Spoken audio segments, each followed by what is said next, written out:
Hello my dear friends, you're in the Military Summary channel, and in this video we're going to discuss the most important events that took place during the previous 12 hours. We have a lots of very interesting updates, so let's start. According to information we have, during the previous night between the 26th and the 27th of February of 2026, both the Russians and the Ukrainians were attacking each other with a significant number of drones. According to information we have, the Russians during the previous night used 187 drones to attack the territory of Ukraine, and the Russians were attacking through the inside territory but not the specific area. So let's discuss everything in details. During the night we received updates that the Russians attacked the city of Chernigov. Residents of Chernigov report an explosion in the city. A thick black smoke is rising from the site. The sources are saying that that was a ballistic missile strike. Another area that was attacked by Russians is the settlement by the name Novgorod-Seversky, which is located in the northeastern part of the Chernigov region. As for this territory, we have just a picture. Here we can see that as a result of attack, a building was almost completely destroyed. Most likely the Russians discovered that this building was used by the armed forces of Ukraine as a temporary deployment point. Another territory that was attacked is the city of Kharkiv. During the night we received lots of updates. The sources are saying that in the Kharkiv region between 7 a.m. on February 26 and 7 a.m. on the February 27th, at least 13 strikes were made by bombs and at least 28 strikes were made by ground drones. So as you can see the consequences of attack, here we can see the consequence of attack. The buildings were destroyed. Most likely the Russians discovered as well that the Ukrainians were using these facilities as temporary deployment points. Another important area that was attacked is the city of Dnipro. During the night and during the evening we received lots of videos. Here we can see the consequence of attack. Here we can see probably first seconds after the Russians attacked this territory. Very heavy explosion, something big was destroyed. The sources reported that the Russians attacked this territory and then the secondary explosions were recorded, so which means that most likely the Russians managed to discover something like ammo depot and attack this territory, and then we can see lots of explosions. And the biggest wave of attack took place in the southern parts of Ukraine, in the Odessa region. During the night, lots of explosions were recorded. This is the city of Izmail. Here we can see the consequences of attack. This picture was made this morning. Some building was destroyed, and furthermore we had reports of attacks in the area of the city of Chernomorsk. During the night the Russians used lots of drones, as we can see. Lots of explosions were recorded and so on. As we discussed during the night, we see that the Russians used probably 1 or 2 or maybe 3 Iskander missiles, but the main force that the Russians were using was the drone force.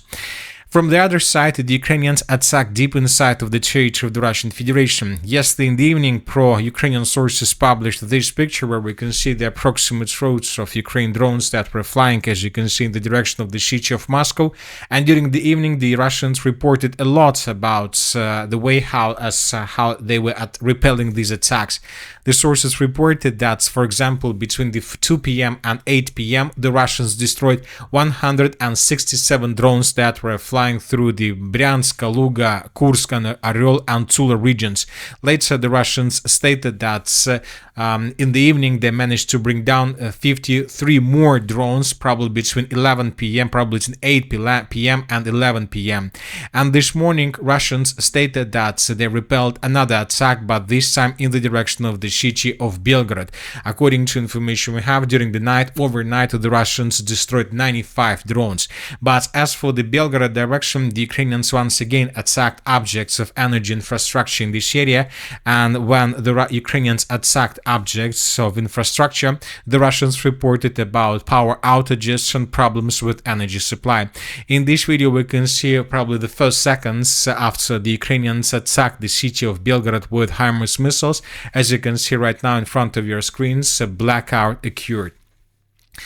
This morning we will start receiving more updates about the attacks. The sources reported that the Ukrainians during the previous night also attacked the city of Lugansk, more precisely oil refinery of the city. A very big fire was recorded. This is a very important oil refinery that the Russians used for military purposes to supply their forces along the line of combat contact.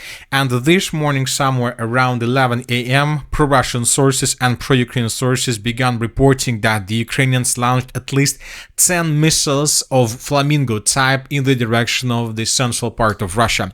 So most likely the Ukrainians are planning to attack either the launching site for the Oreshnik missile system, or the Ukrainians are planning to move even further in the northeastern direction with the purpose to attack military facilities and the industrial facilities, like the industrial facility that the Ukrainians attacked several days ago. We're talking about the plants that produces Iskander missiles. So we believe that during the day we will receive lots of updates from the central part of Russia. We will receive lots of pictures of these missiles and targets that these missiles attacked. So let's wait and see what is going to be next, but one thing is clear: this day, the 27th of February, is going to be very hot. At the same time, the pro-Western media and Western media itself continue publishing lots of updates about the conflict. For example, Foreign Affairs stated that to the end the conflict Ukraine, Kiev will have to give up Donbas. Foreign Affairs claims in the article the author notes that Ukraine is finding it increasingly difficult to maintain its position, its resources are depleted, and the prospects for breakthrough on the front line increasingly dim. Against this backdrop, Russia, on the contrary, maintains a stable military and economic advantage and can maintain pressure. So these are the statements and articles that were published by Western media. Now let's discuss the situation on the ground, and first let's talk about the Zaporizhzhia direction, where the Russians and the Ukrainians continue their offensive operations. As you can see, the map has been adjusted significantly, especially in the north, through the northern front line.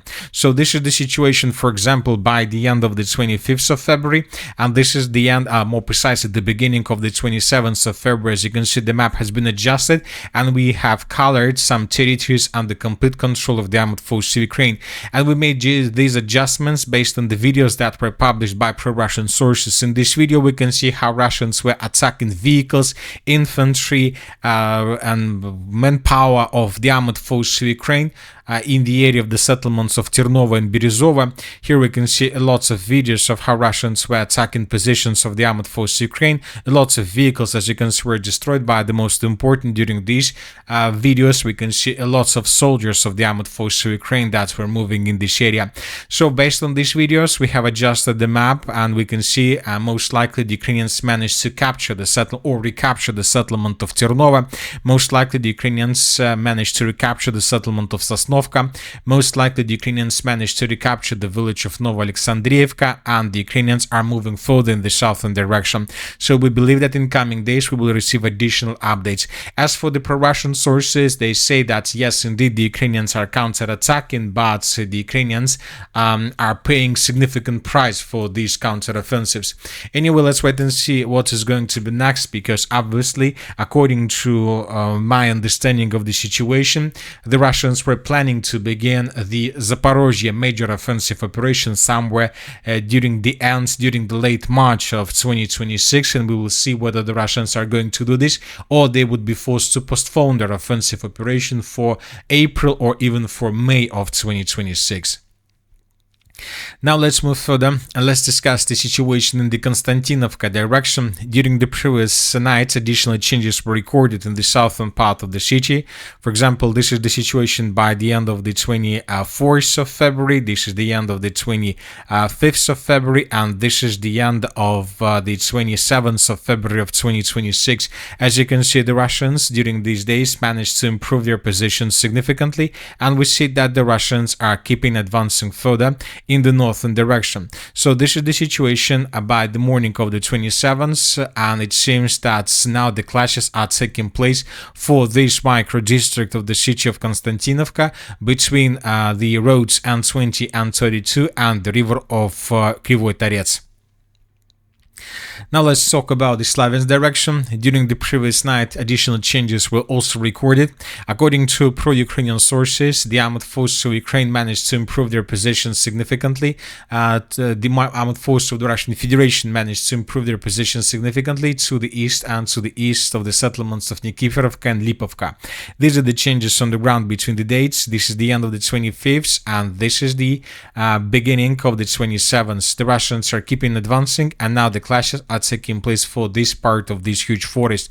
The Russians are moving not so fast in this area, but probably this is one of the most important directions where the Russians are advancing and are keeping advancing. But according to the pace of the Russian progress on the ground, we believe that the battle for Nikolaevka will start probably as soon as June or late May of 2026, and probably this is the moment when we can say that the battle for Slaviansk, the real battle for the city of Slaviansk, begins as well. As for the northern directions, during the previous 12 hours, we haven't received anything special.